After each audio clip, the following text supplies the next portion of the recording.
Muy bien, hermanos, buenas noches. Me da mucho gusto verlos un miércoles más. Le agradezco a nuestro hermano Adrián, sí, que compartió la palabra el miércoles pasado. Ya me da mucho gusto estar reintegrado a este miércoles de varones. Vamos a iniciar orando, hermanos, por favor. Padre bueno, te alabamos, te bendecimos y te damos gracias por el privilegio que nos das de estar reunidos en tu nombre, Señor. Te rogamos que seas tú quien guíes nuestros corazones a un correcto entendimiento de tu palabra y que nuestros corazones puedan adorarte sinceramente. Ayúdanos, Señor, a hacer tu voluntad. Te lo ruego en el nombre de Jesús. Amén. Amén. Bien, hermanos, estamos viendo el Salmo 42, causas y cura de la depresión. Habíamos señalado 6 causas de la depresión que podemos extraer de este hermoso salmo. Ya vimos las primeras dos, la ausencia de adoración a Dios en los versículos 1 y 2, las burlas de los incrédulos en los versículos 3, en el versículo 9 y en el versículo 10. Y hoy vamos a concluir con las 4 restantes. Pero para entrar en contexto, vamos a leer completo el Salmo. Acompáñenme, por favor.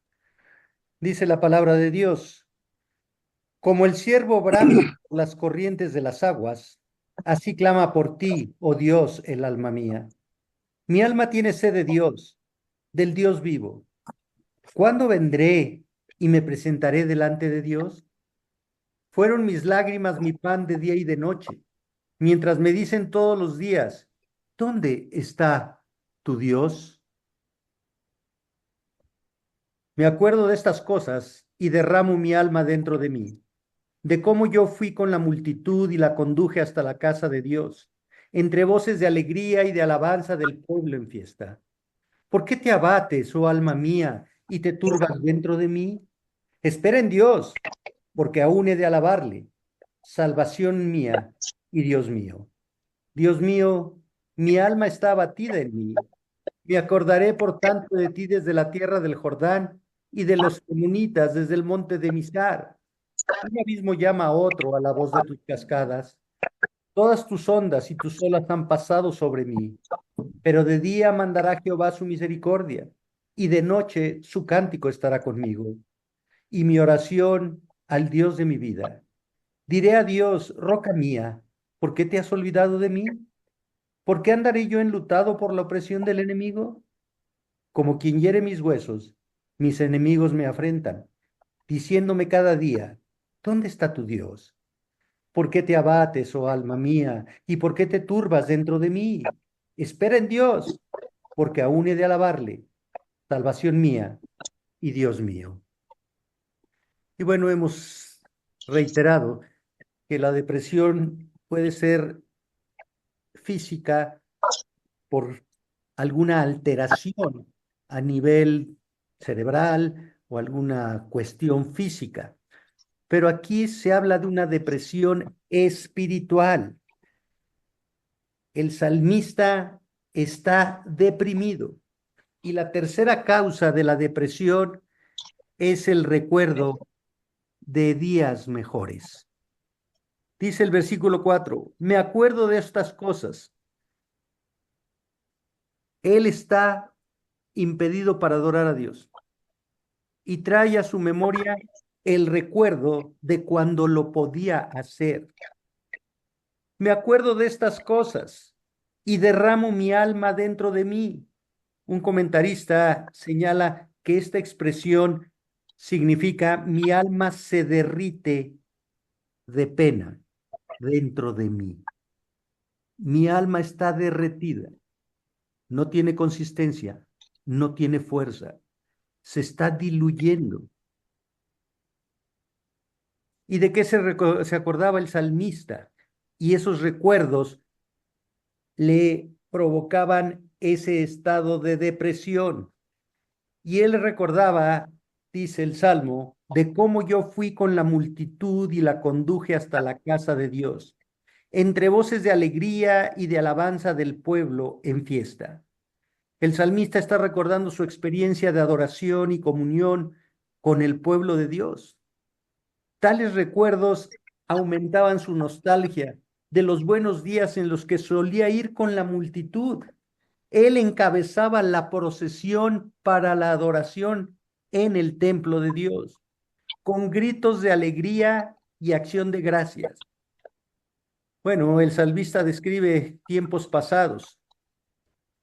Es muy probable que él tenga en mente lo que dice Éxodo 23, 14 al 17. Le voy a pedir a Mario López si nos comparte Éxodo 23, 14 al 17.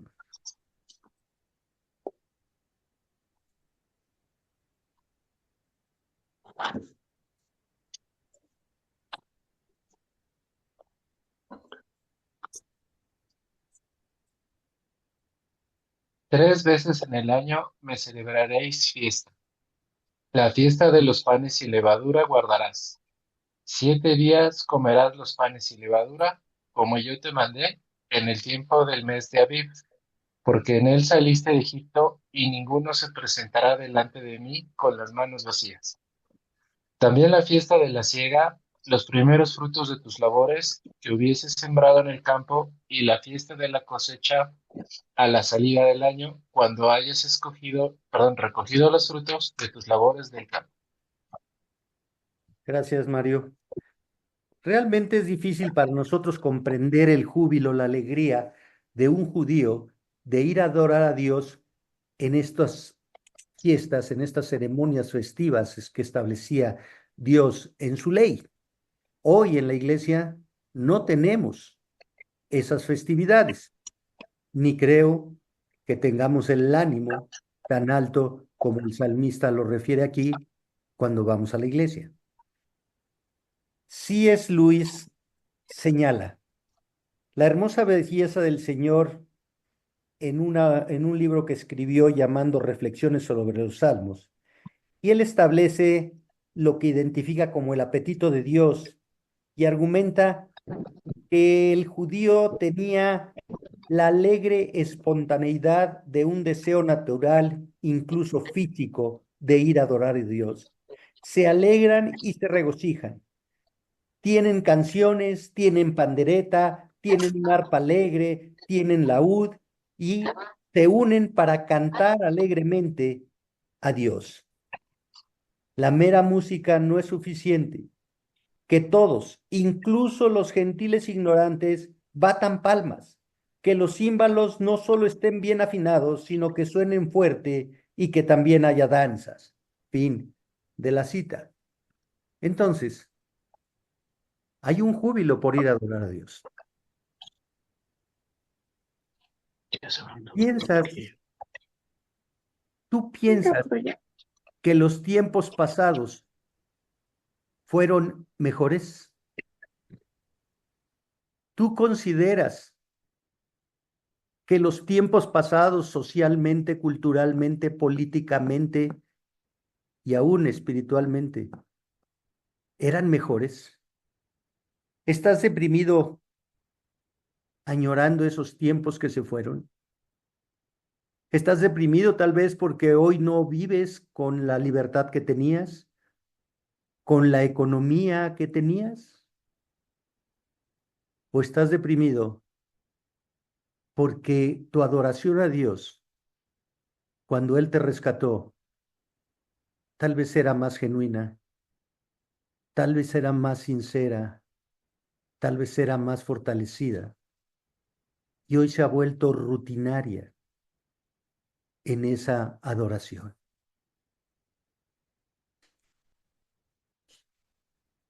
Hugo, compártenos el Salmo 90:12, por favor.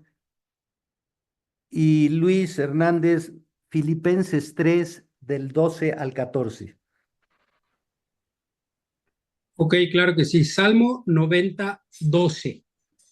Sí, Y la palabra de Dios dice así: enséñanos a contar de tal modo nuestros días que traigamos al corazón sabiduría. muy bien. ¿Qué está pidiendo el salmista? Señor, haznos entendidos del día que vivo, del tiempo en el que vivo. Pablo decía, sí, que cuando era niño pensaba como niño, pero ahora ya no es un niño, ya no puede pensar como niño.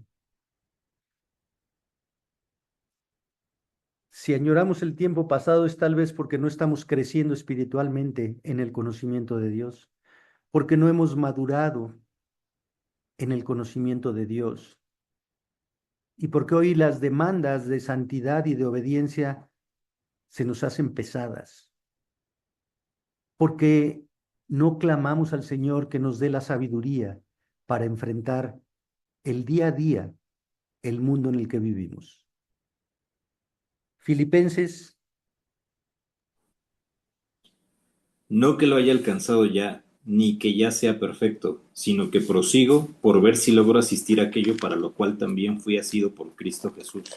Hermanos, yo mismo no pretendo haberlo ya alcanzado, pero una cosa hago, olvidando ciertamente lo que queda atrás y extendiéndome a lo que está delante. Prosigo a la meta, al premio del supremo llamamiento de Dios en Cristo Jesús. gracias. Pablo dice, uno no he alcanzado para aquello que fui asido por Cristo, pero me olvido de todo el pasado y me extiendo a los que está delante. ¿Cómo ves tu pasado con relación a Dios? ¿Conoces la doctrina de la preservación? Todos vivimos mucho tiempo como incrédulos. Muchos vivimos mucho tiempo pecando, estando en riesgo, pero no nos pasaba nada. ¿Por qué? Porque Dios, antes de la fundación del mundo, había escogido soberanamente que un día rendiríamos nuestro corazón a su señorío y gobierno.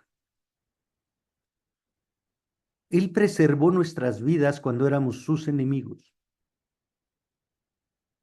Y hoy que tenemos una comunión con Él, que somos sus hijos, que añoramos el pasado en lugar de ver hacia adelante, hacia el futuro, al encuentro con el Señor, a la glorificación.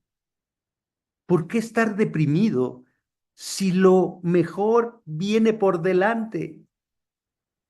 ¿Por qué estar deprimido por un pasado que no podemos recuperar? ¿Por qué no poner los ojos en Cristo, el autor y consumador de la fe? Porque como dice Pablo en Colosenses, Cristo en nosotros, la esperanza de gloria.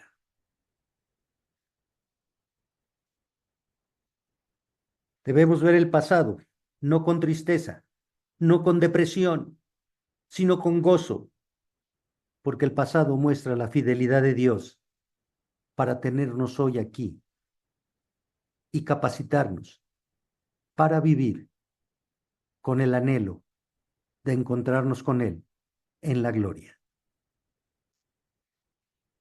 La cuarta causa de depresión que muestra el Salmo lo vemos en el versículo 6, y es la distancia, la separación física entre el salmista y el lugar de adoración a Dios en Jerusalén.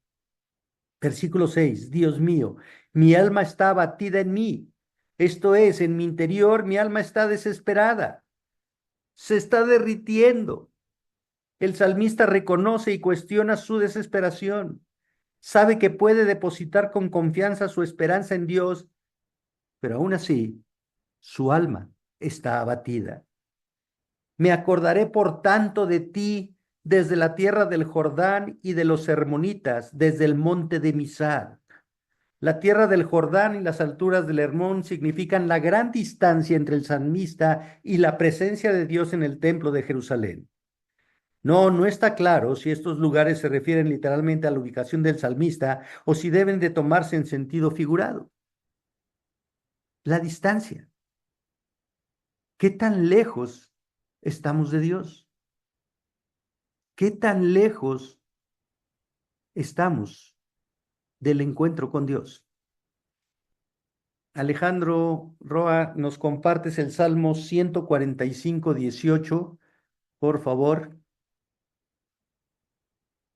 Y Héctor Leonardo, Hebreos 13:5.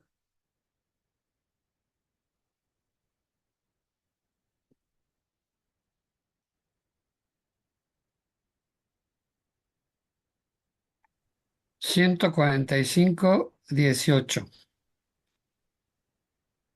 Cercano está Jehová a todos los que le invocan, a todos los que le invocan de veras.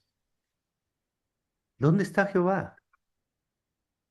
Cercano, cercano a todos los que le invocan con veracidad, con corazón genuino. No lo invocan cuando quieren, no lo invocan cuando tienen problemas, lo invocan para adorarlo, dependiendo de él. ¿Qué tan lejos está Jehová? En ese momento, el salmista estaba alejado del lugar de la adoración, pero recordemos que el sacrificio de Jesús en la cruz nos dejó un camino libre. Ya no hay lugar santo ni lugar santísimo donde ir a adorar a Dios. Hoy podemos adorar a Dios porque Cristo nos ha llevado al lugar santísimo. Pero aún así, ¿cuántas veces ponemos de pretexto la distancia física para ir con alegría el domingo a adorar a Dios? Es que está muy lejos. Es que es un problema el estacionamiento. Es que tengo una cita y si yo llego y me tapan en el estacionamiento no voy a salir a tiempo. No, mejor no voy. Miren, la tecnología, como todo, tiene una utilidad correcta, pero también muchas veces es un obstáculo. Muchas veces podemos enfermar y decir, no puedo asistir a la iglesia porque estoy enfermo, por respeto a los hermanos, no los quiero contagiar o porque no me siento bien físicamente. Y voy a ver el servicio por internet. Y se justifica. Pero ¿cuántas otras? No hay justificante para congregarnos y decidimos quedarnos en casa por comodidad y ver el servicio por internet.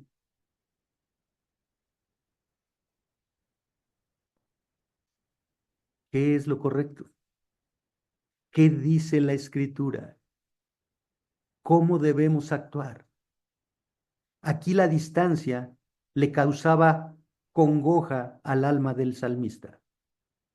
Hermanos, en esos tiempos todo se hacía a pie. Pablo en la carta a los romanos dice que él ha derramado el evangelio desde Ilírico. Y si tú ves un mapa bíblico, busca dónde está Ilírico y dónde estaba Pablo y saca los kilómetros de distancia que había. Y Pablo lo hacía a pie, a pie. Ojalá nos deprimiera el no poder ir a la iglesia.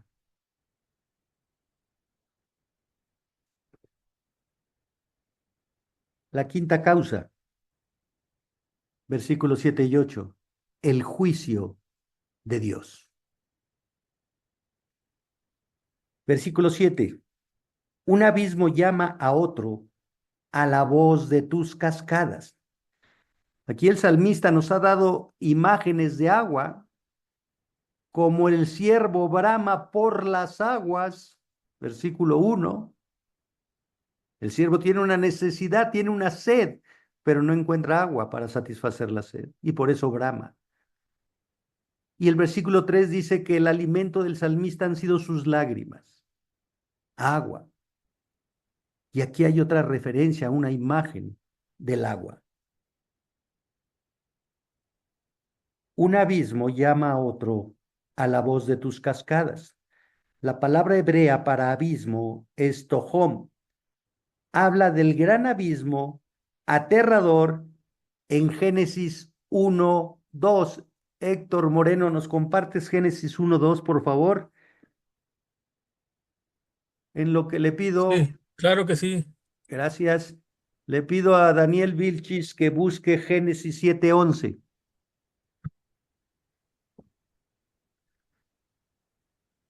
Génesis 1:2 dice la palabra de Dios.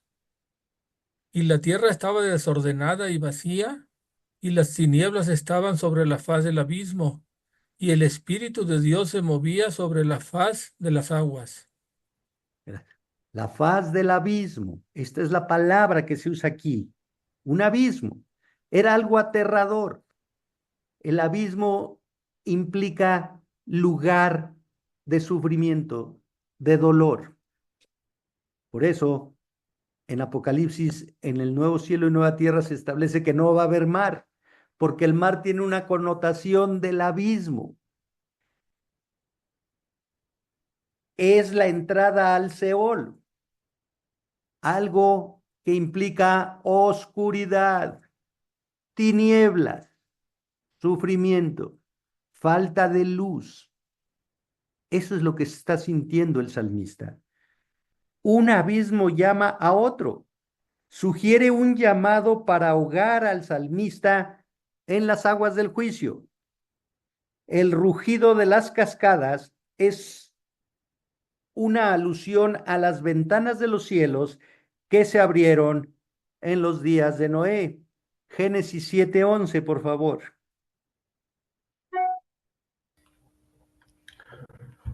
El año de que Noé cumplió 600 años, el día 17 del segundo mes, todas las fuentes del gran abismo estallaron y las ventanas del cielo se abrieron.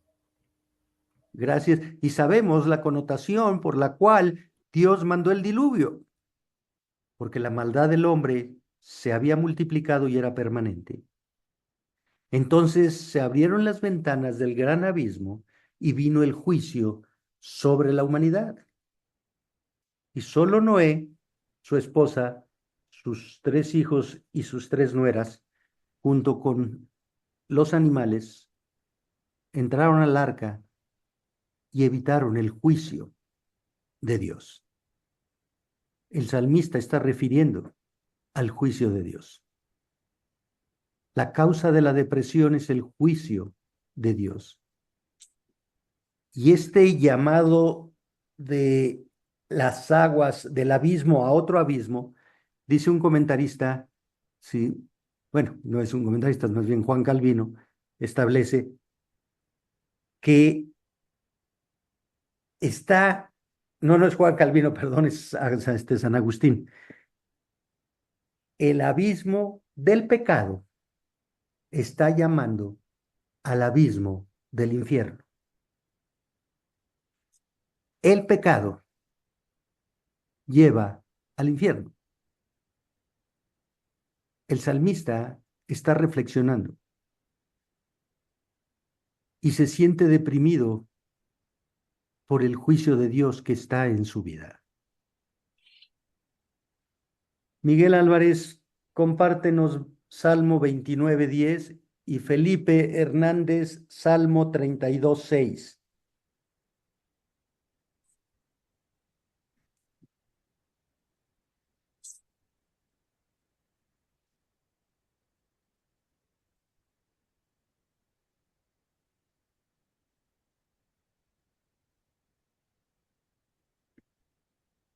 Salmo 29:10.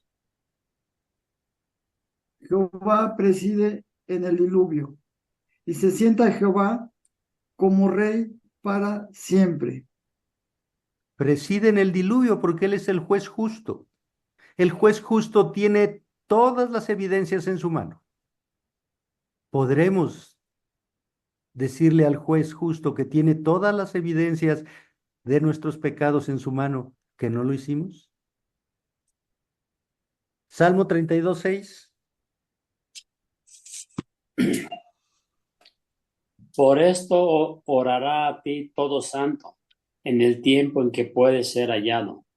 Ciertamente en la inundación de muchas aguas no llegarán estas a él. Ahí está la justicia de Dios para los que han sido justificados.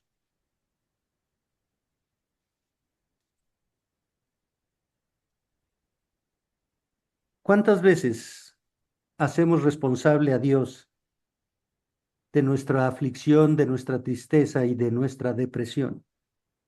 ¿Cuántas veces hacemos responsable a Dios de lo que estamos viviendo, sin reflexionar si lo que vivimos y nos atormenta es por causa de nuestro pecado?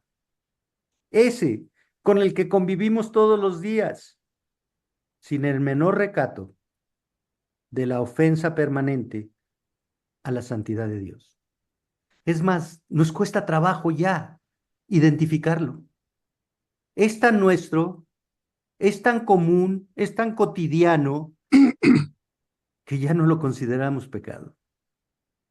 Es parte de nuestro ser, de nuestro estilo de vida, de nuestra forma de actuar, de pensar, de hablar, y no lo consideramos pecado. No tenemos conciencia de que estamos delante de la presencia de Dios todo el día. No tenemos conciencia de su omnisciencia, de que Él todo lo ve, todo lo conoce. Nuestros pensamientos, motivos e intenciones están desnudos delante de sus ojos. Si tuviéramos conciencia de esto, viviríamos con temor de Dios. Viviríamos con temor de Dios. Le voy a pedir a Arturo Hernández. Arturo, por favor, compártenos segundo de Crónicas 16:9.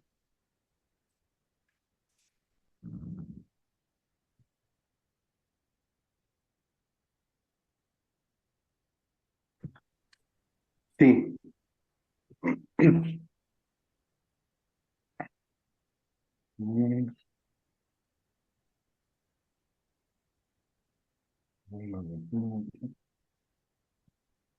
Dice Segunda de Crónicas 16:9, porque los ojos de Jehová contemplan toda la tierra, para mostrar su poder a favor de los que tienen corazón perfecto para con él.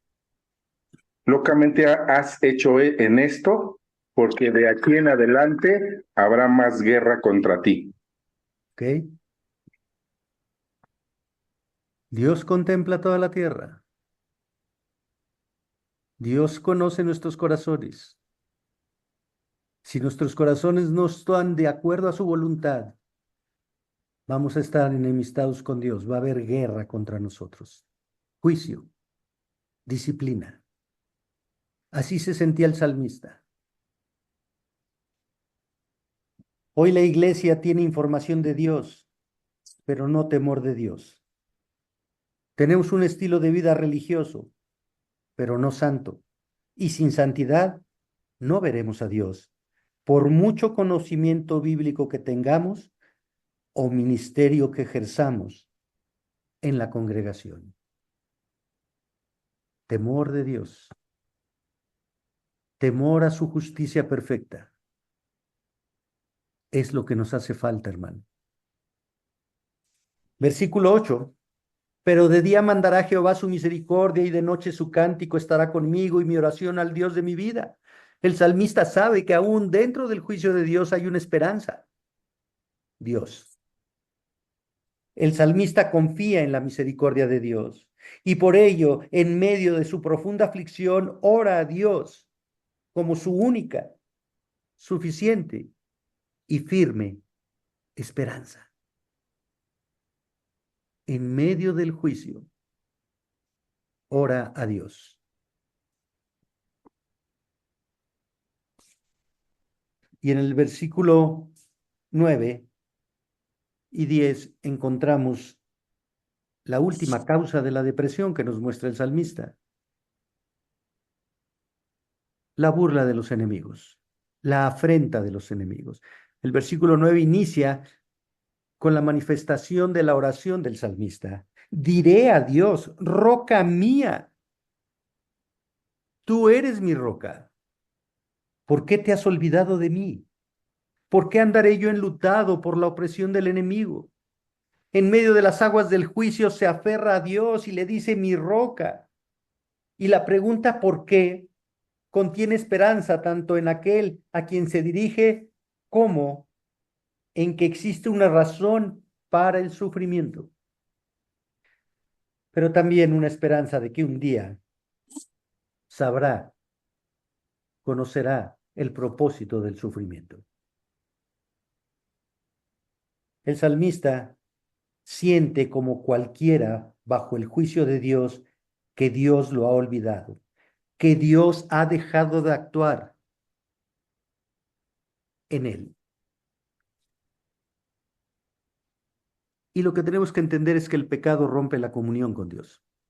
Eso lo vemos desde Génesis 3. Adán y Eva fueron separados de la comunión con Dios, de la presencia de Dios. El pecado rompe la comunión con Dios. El salmista cuestiona, ¿por qué me has abandonado? Como Jesús dijo en la cruz. Jesús lo dijo en la cruz porque cargó el pecado en ese momento y Dios no puede tener comunión con el pecado. Pero ¿cuántas veces nosotros decimos, Señor, ¿por qué no me escuchas, Señor? ¿Por qué no me atiendes, Señor? ¿Por qué no respondes mis oraciones? Pero no indagamos en nuestro corazón si hay pecado. Porque como les digo, convivimos tanto con el pecado que ya no lo podemos identificar. Orgullo, jactancia, idolatría, falta de humildad, falta de temor, falta de obediencia. Estamos airados porque no tenemos lo que queremos, pedimos y pedimos mal y pensamos que Dios no nos escucha. Y Dios dice, escudriñate a ti mismo, indaga qué hay en ti que no estás haciendo bien, que no estás haciendo conforme a mi voluntad. Ve cómo está nuestra relación. Me buscas cuando tienes necesidad, pero cuando no, ni te acuerdas de mí. Actúas religiosamente, pero no por convicción. Ve cómo tratas al prójimo, tu esposa, tus hijos, tu jefe, tus empleados, tus compañeros, tus hermanos en la iglesia. Y todavía me preguntas, ¿por qué no respondo a tus peticiones? Tenemos que indagar más en nuestro corazón. Cuídate a ti mismo, le dijo Pablo a Timoteo. Escudriñate a ti mismo a la luz de la doctrina que crees. Quita primero la viga de tu ojo antes de señalar la paja en el ojo de tu prójimo. Versículo 10. Como quien hiere mis huesos, mis enemigos me afrentan, diciéndome cada día, ¿dónde está tu Dios? Los enemigos se burlan de él. Y esa pregunta, ¿dónde está tu Dios? Es una herida mortal en los huesos del salmista. Va directamente al corazón del ser del salmista. ¿Por qué si Dios está ausente? Si Dios está contra mí, entonces no tengo esperanza. La escritura es clara. Si Dios con nosotros, ¿quién contra nosotros? Pero si Dios es contra nosotros, ¿quién con nosotros? Nadie. Nadie. Calvino, ahora sí les comparto lo que dijo Calvino en relación a este texto, describe cómo el diablo usa tales pensamientos para arrastrarnos al desaliento. El alma del hombre sirve como taller para Satanás, donde forja 1000 métodos de desesperación. Si pensamos que Dios nos ha abandonado, solo podemos caer del lado de Satanás. O estás con Dios o estás con Satanás. ¿De qué lado estamos, hermanos? En el gran team de Satanás están los mejores teólogos, los falsos maestros, porque no obedecen la palabra de Dios. En el equipo de Jesús están los que se humillan y se someten con gozo y voluntariamente a la autoridad de la palabra de Dios. Y termina el Salmo con el mismo estribillo del versículo 5. ¿Por qué te abates, alma mía? ¿Y por qué te turbas dentro de mí? Espera en Dios. Espera en Dios, porque aún he de alabarle, salvación mía y Dios mío. Espera en Dios.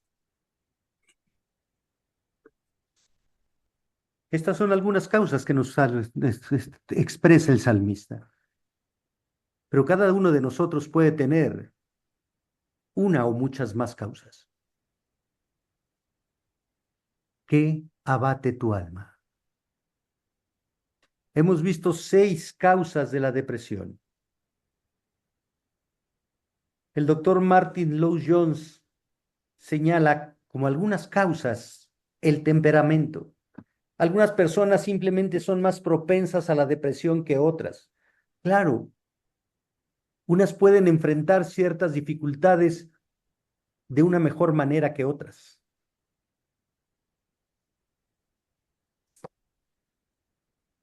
Pero ¿cuál es la cura para la depresión, sea cual sea el temperamento del creyente? El salmista nos los da. El mundo recurre a muchas falsas salidas de la depresión. Algunas personas intentan escapar de la deprimente realidad de sus vidas rompiendo el pacto matrimonial. Y estoy hablando de creyentes. Rompiendo el pacto matrimonial. Con eso se acaban mis problemas. No. Abres la puerta a un mayor problema. En el matrimonio tienes un problema con tu pareja. Rompes el matrimonio y tienes un problema con Dios.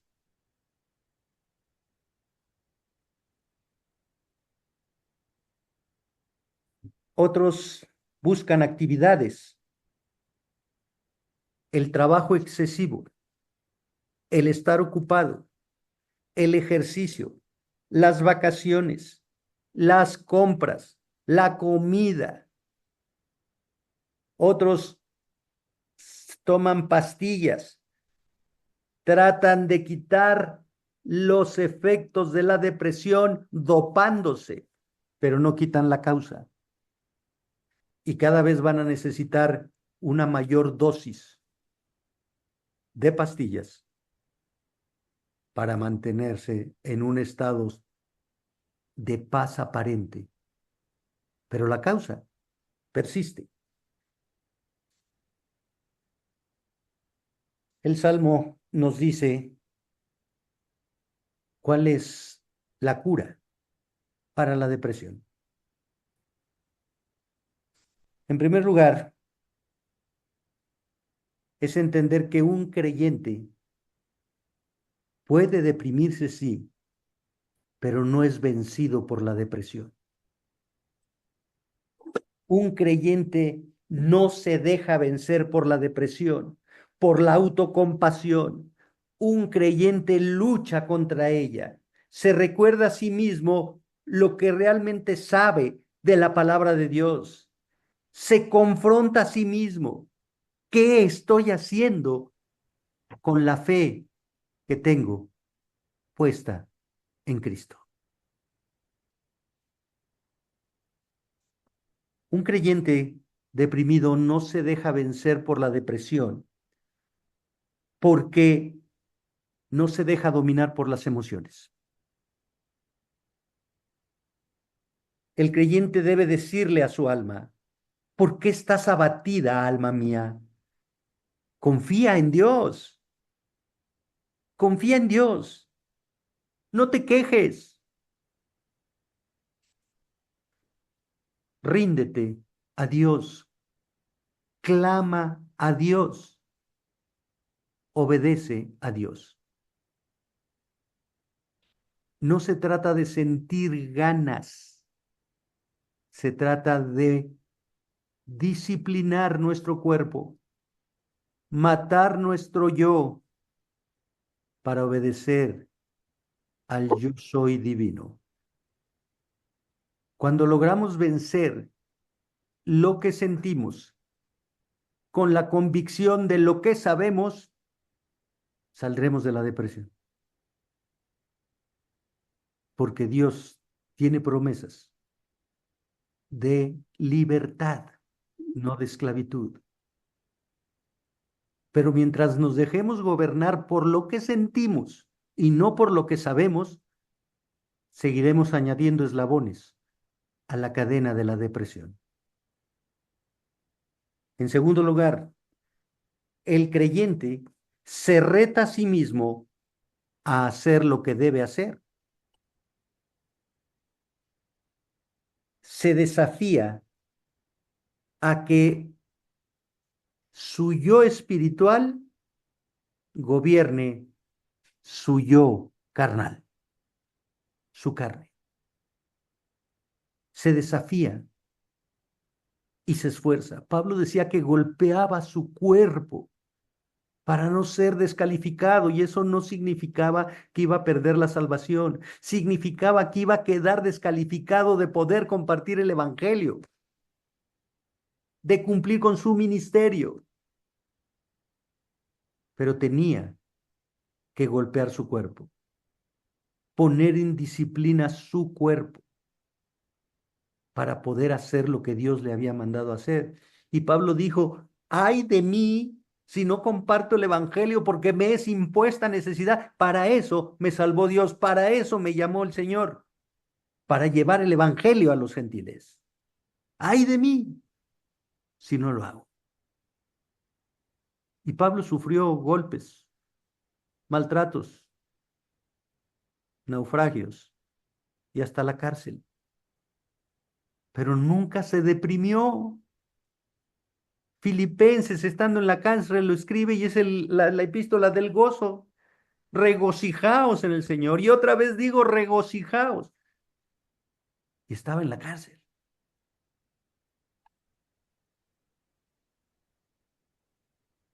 Tercero, el salmista se recuerda a sí mismo, bueno, el creyente se recuerda a sí mismo que debe esperar en Dios.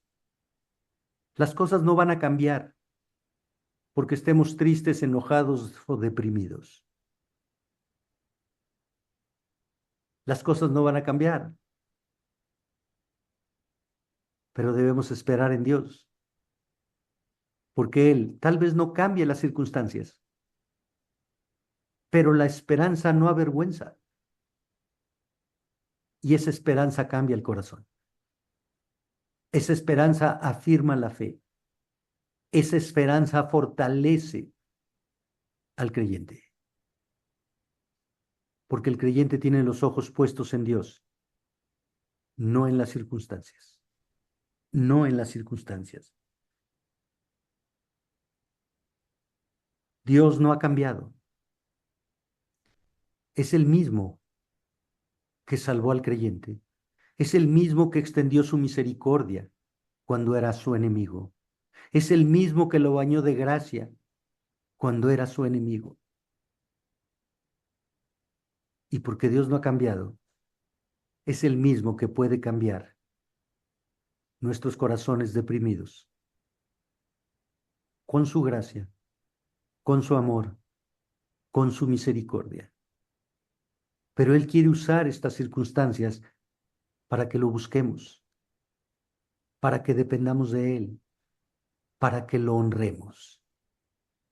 No veamos al pasado con tristeza, porque en el pasado Dios fue fiel. Y porque como Él no cambia, hoy ha sido fiel y porque como Él no cambia, mañana seguirá siendo fiel. Confiemos en Él, no en nosotros, en nuestro conocimiento. No en nosotros, Señor, sino a tu nombre da gloria. Entonces, no nos queda más que un camino: ir al altar de Dios, limpiar nuestro corazón de pecado, clamar a Él por sabiduría y fortaleza para poder hacer su voluntad. Espera en Dios, alma mía, porque aún lo alabaré. Oremos, hermanos. Señor Dios Todopoderoso, te damos gracias por tu enseñanza, Señor, por la claridad de tu palabra. No hay nada que venza tu gracia, tu misericordia, tu fidelidad. Y tenemos que escudriñar nuestro corazón para saber si lo que estamos viviendo es por causa de desobedecerte a ti o es por causa de nuestra obediencia a ti. Si es en la primera, tú nos abres la puerta del perdón y nos invitas a confesar el pecado y apartarnos de él. Si es por causa de la segunda, tú nos fortaleces, tú nos guardas, tú nos cubres, tú nos prosperas, porque estamos haciendo tu voluntad. Danos un temor genuino para no manchar las vestiduras de santidad con las cuales tú nos has distinguido. Danos un temor genuino para reconocer que nuestra vida está delante de tus ojos y que tú conoces todo lo nuestro. Danos un temor genuino para llevar cada pensamiento que es contrario a tu voluntad, a tu presencia, para no pronunciar palabras ociosas que no edifican, para no pecar contra ti. Te lo pedimos en el nombre de Cristo, Señor. Amén.